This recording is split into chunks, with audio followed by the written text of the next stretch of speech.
Why I deliver products the way I do. I want to welcome you guys to another episode of Index Card Insights. This is episode 49. And for those of you who are not indoctrinated into Index Card Insights, we are counting down from episode 100. So when I say episode 49, I mean, this is really like what, our 51st episode or something like that, 52nd episode. It is episode 49 tonight. We're counting down to episode 1. And tonight I'm talking about why I deliver products the way I do. You know, someone reached out to me a couple days ago saying, "Hey, Cam, why do you deliver your products in these simple PDFs? You know, why don't you have, you got a Thrive Cart account, you got a Thrive Cart, and like, why don't you just do like a nice dashboard for people, man? Why do you still deliver in these simple PDFs, even though you could easily do these dashboards?" It's funny, man. I used to do like nice little dashboards for people and all that stuff, and I've kind of evolved to the simple PDF, and I'll explain to you guys why that happened. I'll give you 3 insights on it. But to do all that, what I need to do is I need to tell you the story of this, right? And you're like, Ken, what are you talking about? What's this? Now, what this is a small part of my third DVD collection. Okay. This, if you notice, is a bunch of Studio Ghibli movies that I bought for my kids, and I'll tell you why I have them. Okay. Um, so again, this is my third DVD collection over the years. The first DVD collection I had, I lost when my first wife left me. She took my DVD collection with her. My second DVD collection, I lost back in 2008. I decided to get rid of it at a garage sale. And it was 2008. Times were different, you know. DVDs were still pretty damn popular in 2008. I guess I took it for granted. I didn't think much about it. I got rid of them. We were moving. You ever have this whole thing where you're getting ready to move and you want to move as little as possible, right? So you have a big garage sale before you move, and like you're just getting rid of everything. So that was the second DVD collection out the door in a garage sale. So now we come to the third DVD collection. Okay, all these Studio Ghibli. This is not my whole DVD collection. I started building it a couple years ago, and this is just a part of it. But why do I have it? Because few years ago, my kids really started getting into Studio Ghibli movies, and everyone was watching everything on streaming services, and I'm looking around for different Studio Ghibli movies, and like I couldn't find them. Now this is before they put all the Studio Ghibli movies on HBO Max, or it's just called Max now, I guess. Stupid name change. But this must be the year of stupid name changes, man. Anyways, so like I started getting this idea in my mind, as I was looking around for all these Studio Ghibli movies, and it was such a pain in the butt. And I was like, this is crazy, dude. Just forget it, And I started getting this idea that, like, what about DVDs, man? Things were so much better with DVDs, right? I didn't have to like look around and all these, there's like 80 gazillion streaming services, and I didn't have to look around on 80 gazillion streaming services to find the movie that I'm looking for. And I started kind of like, realizing how valuable a DVD was. And I thought, why did I get rid of my DVDs in the first place? And I told my wife, I said, you know what? I'm going to start another DVD collection, man. And this time it's for keeps, man. I'm not getting rid of any more DVDs, man. This is the DVD collection to end all my DVD collections, okay? This time it's for keeps, all right? And I started realizing the value of a DVD. I didn't have to find it somewhere. I didn't like, what if the movie goes off the platform? They do that all the time. On Netflix, the movie will be here for a while and then it'll go away and you can't watch it anymore. And it's like you start to feel, I don't want to rent, okay? I just want to own. I just want to own the movie. Here's a copy of Princess Mononoke, or whatever you say it.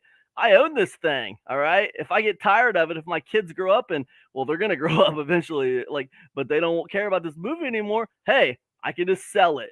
or I can give it to them for grandkids, whatever. It's mine. I can do what I want with it. I own it, right?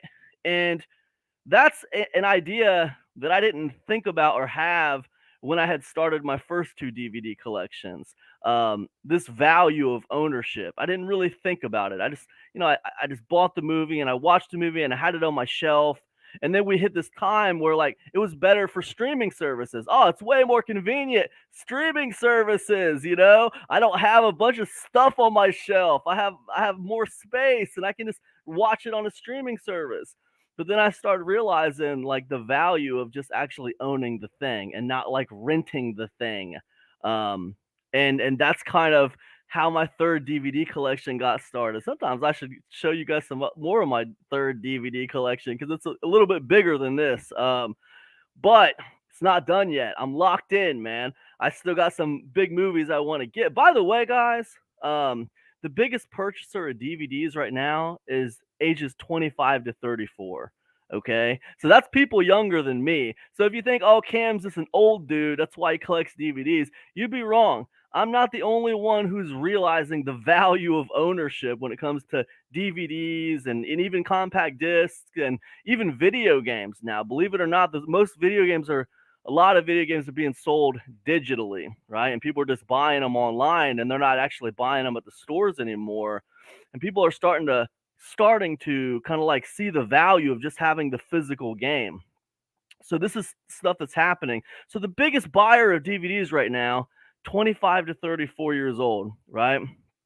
People who are collectors, people who want the actual thing that they can hold in their hand, people who appreciate the DVD menu and the deleted scenes. Who cares if I can get it on YouTube? Who cares if all these deleted scenes exist on YouTube? They might get rid of YouTube tomorrow. Who knows what's going to happen with YouTube? The internet could go down. What if I don't have internet? What then? Then what do I do?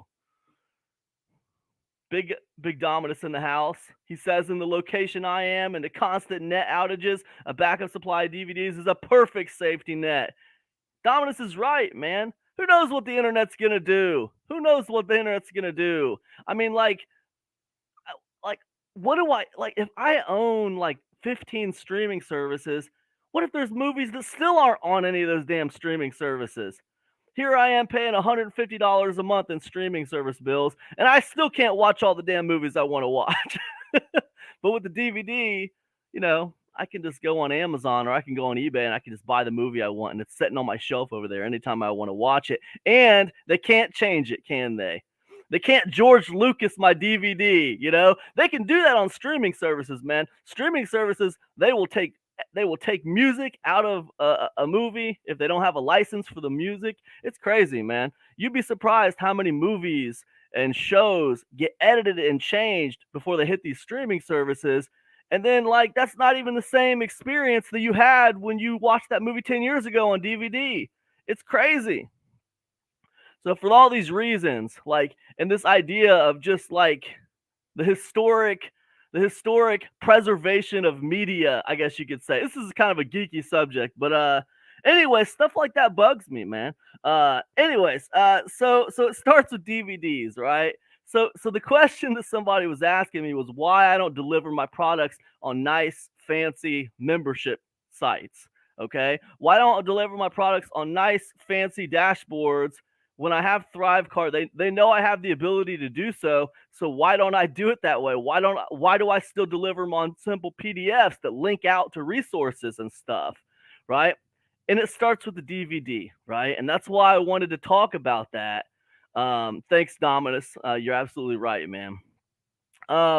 So yeah, it starts with that, right? And it starts with that. And the first thing I can say, so let me transition this back to like info products. And it's funny because a lot of people don't talk about this when it comes to info products. People don't talk about how info products are delivered and how people receive those info products. It's not something you hear people talking about, right? So my first insight to you, and I know I've been spending like, I don't know, 10 minutes talking about DVDs, but it all ties in, all right? So just bear with me. So the first reason why like I like to deliver info products the way I do, and in case you've never bought an info product from me, when you buy an info product from me, it's delivered in a PDF, right? And if I have done videos, then the PDF links out to those videos. There's always like a video that shows you how to download the videos, right? There's always like a video that shows you how to download all the resources in the PDF, right? So it's like you got this simple PDF navigational, and it shows you how to download all the content on that PDF, right? And the end goal is that like you have all the stuff that you just bought from me sitting on your hard drive. That's the end goal, right? So that takes me to my first insight. Why do I do it that way? I do it that way for a clean transaction. A clean transaction. You know, when I first got into product launching back in the day, one of the people I used to buy a lot of info products from was Alex Jeffries. And I thought his stuff was really cool, and I promoted his stuff. And the product that got me really started on this kind of like started out with JVZoo, and then it kind of moved to Warrior Plus. But the thing that got me started on these kind of like more frequent product launches and kind of like info product publishing was this product called Superlist Method. It was called Superlist Method. Got it from Alex Jeffries. Thought it was really cool, and you know, it was all about building a buyer's list. But you know what? That info product was special to me. It was special to me because of, you know, that was where I kind of got started at a certain point, and that's a product that kind of motivated me to do what I was trying to do. It helped me, and it was special. And if I wanted to access that product now, I couldn't do it. It's gone, right? If I go over to JVZoo and I try to access any Alex Jeffries product that I purchased, and I purchased several of them, I couldn't do it. I couldn't access any of them, right? They're all gone, you know. And I saw that I could go back into the Wayback Machine, and I could access something from Alex Jeffries from way back. You know, happen to go back into the Wayback Machine, and I can find some download page for something. But you know, most of it's all gone, right? And this is nothing against Alex Jeffries. I think he's awesome. One of my favorite, you know, marketers. But that particular aspect I do not like. And that's an aspect that a lot of marketers share, right? It's a here today, gone tomorrow aspect of product delivery. Like if you buy something from somebody, from a marketer, and it's delivered on like a download page, so to speak. Like, and all the videos are embedded in that download page, and you know you have to do a login, and that's how you access what you bought. Like, you only have that product for as long as they maintain that product, right? It's not a clean transaction. It's very similar to like having a Netflix account or a Hulu account. You only own the movie as long as the movie is maintained by them, as long as they have a license for the movie. As soon as they lose the movie, then you lose the movie, right? It's the same thing. So it's almost like when you buy a product like that, you're renting. You're renting access to the product. And for some people, that's fine. You know, for some people, the product doesn't mean anything 5 years from now. Some people are okay spending $500 for a product, and then, you know, after they've consumed it, they got all the information from it. They don't care if it disappears a year from now. I'm not one of those people, right? If I buy something, whether it was $10 or $15 or $100, like I want to be able to, I'm a nostalgic person sometimes. I want to be able to look back at something I bought 10 years ago and like look at it and see if it still applies to me today or if I can get anything from it. That's just kind of how I am. So if I look at the flip side of that, me being a product vendor and someone who puts out products, me being the boss, I choose how I want to do my delivery. And that clean transaction is a big part of why I do the delivery that way. I deliver on simple PDFs where people can download all the resources because you get a clean transaction that way. You get a chance to keep that stuff on your hard drive for as long as you want. And it's not about me like changing my business around or me moving in a new direction and deleting all that stuff. that's not going to affect what you bought from me. Just because I go out of business or I change my business or I go out in a different direction, that's not going to affect what you bought from me 10 years ago because you have the ability with that PDF to own it, right? It's a clean transaction, right? And I love that. Um, what else? What's my second insight? Well, that takes me into my second insight. The second insight is ownership, right? You know, being able to download that stuff and put it on your hard drive, it gives you a sense of ownership. And I think that's important. And I'll tell you why. When I first got into product launching, I discovered people like Jeff Walker and Frank Kern. Okay. And as I was like studying Frank Kern, I was learning about mass control, right? And you might know what that is and you might not, but I had just learned about it. This was years ago, right? We're talking about 2013 here is what we're talking about. So I was just learning about mass control, and I'm like, how do I get my hands on this? I keep hearing about it. I want to see what a Frank Kern course looks like. I want to see what mass control is all about. It looks really cool.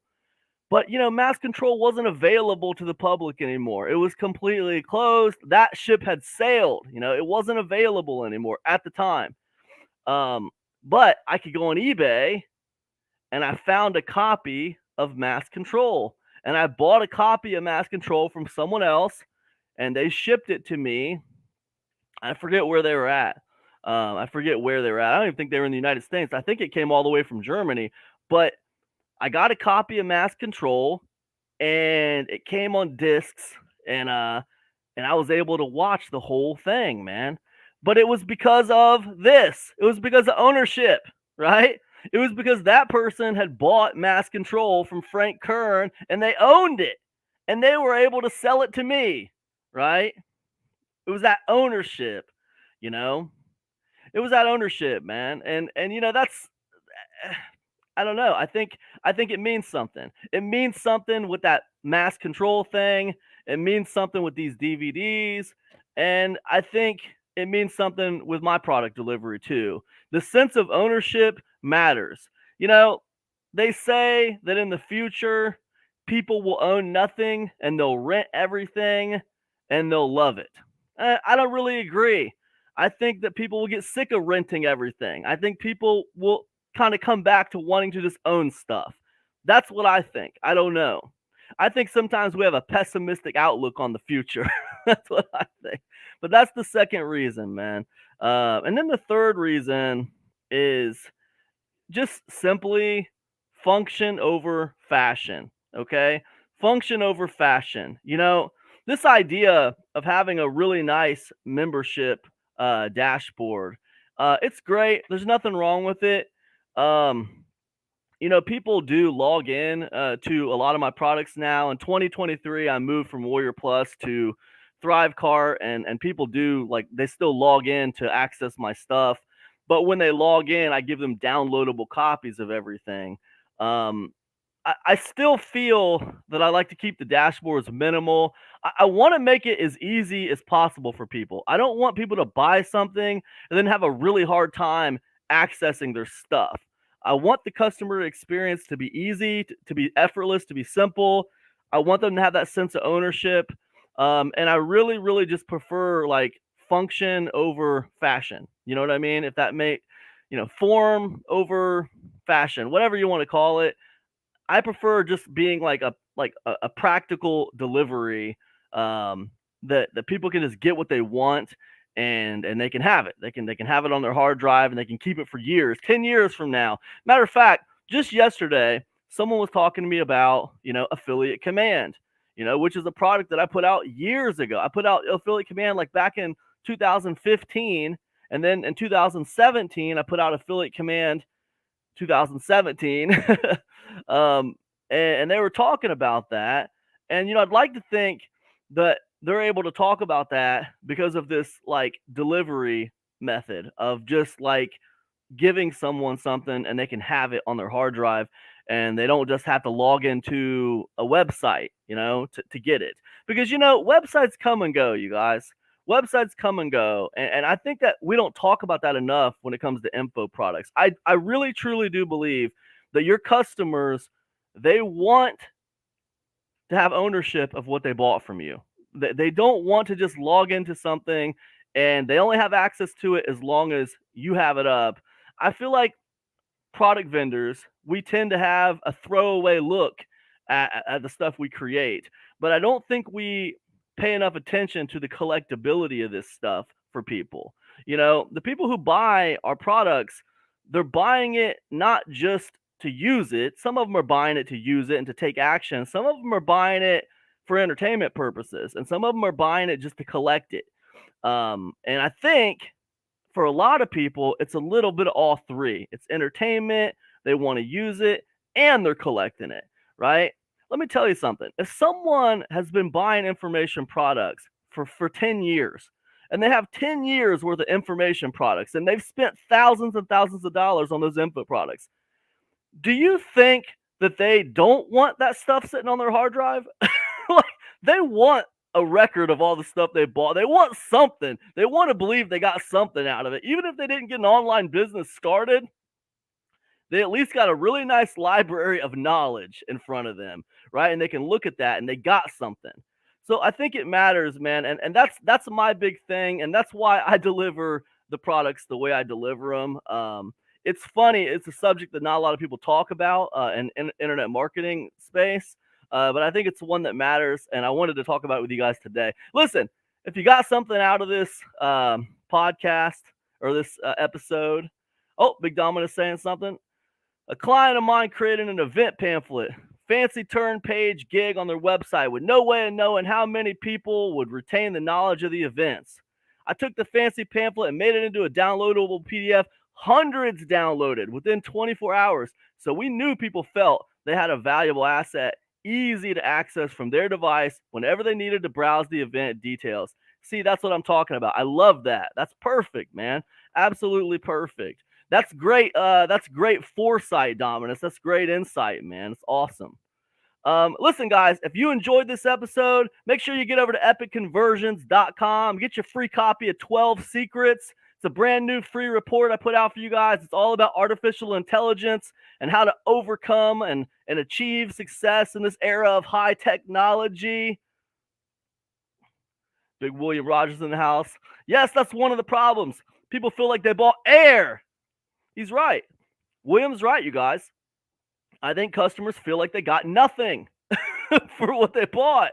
And I'll tell you what, nobody wants to spend $200 on a product only to hit a login screen and you don't have a login. Now you're checking your email, trying to find a login. Nobody's sending you a login. You just spent $200. Now you're writing customer support. You haven't even accessed the page yet. That's super annoying, man.